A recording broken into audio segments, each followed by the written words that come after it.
ओम ब्रह्मा मुरारी त्रिपुरांतकारी भानु शशि भूमि सुतो बुधश्च गुरुश्च शुक्रा शनि राहु केतवा सर्वे ग्रहा शांतिकरा भवन्तु। साथियों, आचार्य प्रशांत गौड़ का आप सभी को नमस्कार। मैं हूं आपका ज्योतिषी, हस्तरेखा विशेषज्ञ, वास्तुशास्त्र विशेषज्ञ।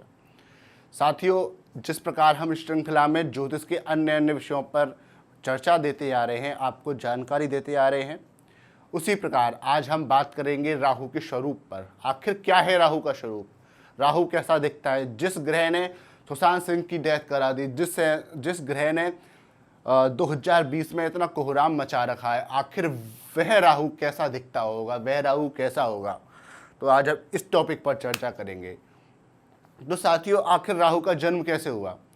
राहु का जन्म हिरण्यकश्यपु की बहन के द्वारा हुआ, जिसका नाम सिंह का है। इसलिए कहा जाता है इनको सिंह का गर्भ संभूतम तम राहुम प्रणमाम्यहम। ये राहु जो है सिंह का के गर्भ से उत्पन्न हुए हैं। तो ये सिंह का कौन है? सिंह का खुद में एक पिशाच हैं, दैत्य हैं। तो उनका पुत्र कैसा होगा कि वो भी पुत्र जो है वो पिशाच शक्ति लेकर जो है होगा, तामसी प्रवृत्तियां उसके अंदर होंगी। ठीक है साथियों, आपको एक कथा सुनाता हूँ। विष्णु पुराण में एक कथा आती है। जब समुद्र मंथन हो रहा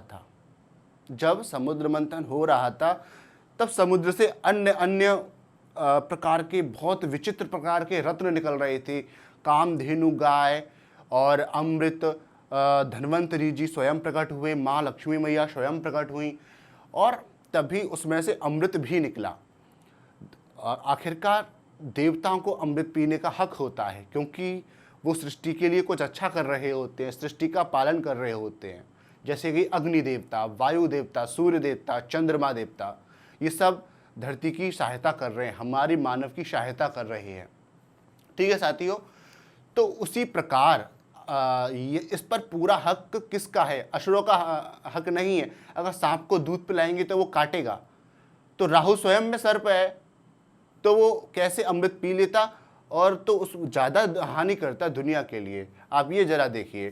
तो साथियों, जब अमृत की लाइन लगी, देवता लोग अमृत पान करने लगे, तभी रूप बदल करके राहु उस सभा में बैठ गया और उसके अगल बगल सूर्य चंद्रमा बैठे हुए थे।